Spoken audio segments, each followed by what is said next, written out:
Stephen, how do you reflect on that performance tonight? Hit with a lot of injuries, but ultimately just pulling up short. Yeah, listen, it was a poor performance. I thought we didn't. It was a poor game, full stop. You know, the game and the quality of it was dictated to by obviously the surface of the pitch and the water. It was scrappy. Both teams weren't great in the first half. I thought we started the second half well when we had our best period of play. Tom has a great chance from a set play, and we said at half time, if you take your chances from a set play and defend your own box, you'll get something that'll be a scrappy game. They done that. They scored from a set play, poor marking, and it changes the whole momentum of the game. You know, and after that, I don't think we really offered anything. It was very unlike us. You know, I thought physically they were strong, and we have to, in the next 10 days, you know, the games between us, the team that's come out on top has been the team that's probably been the most physical. And when we did land on the ball, we weren't good enough when we landed on it. You mentioned those 10 minutes at the start of the second half. The boys did seem to come back to life, but then that goal, did that maybe take the wind out the sails? Yeah, it does a little bit. You know, it's a poor goal to concede. It's one we've made them aware of. You know, and it's a young player that's made the mistake. He needs to learn from that there. But there are a threat from set plays, and we said a set play may change the course of the game, which it did. You know, we start brightly. You know, the centre forward started causing them problems, which they didn't do in the first half.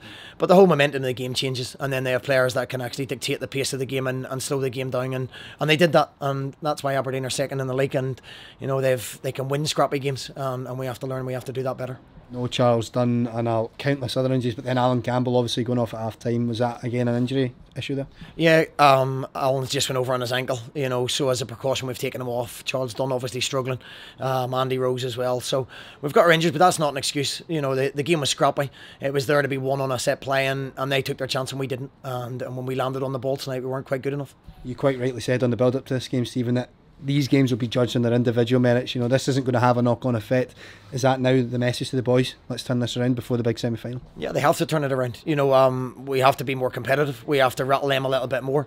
Say the first game we played them here and the game up at Pataudry, we were physical, we were strong, we outrun them, we outstrengthened them, and I thought at times in periods they done that to us tonight. So we can do that. You know, we won't play as poorly as that for 30-40 minutes of the game again. So we can only get better.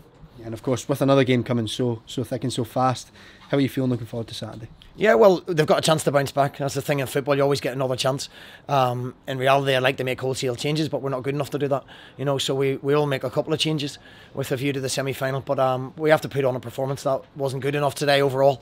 In a scrappy game, you'd have taken a 1-0 from a set play, and you know they score their chance from the set play, and they go on to win the game comfortably.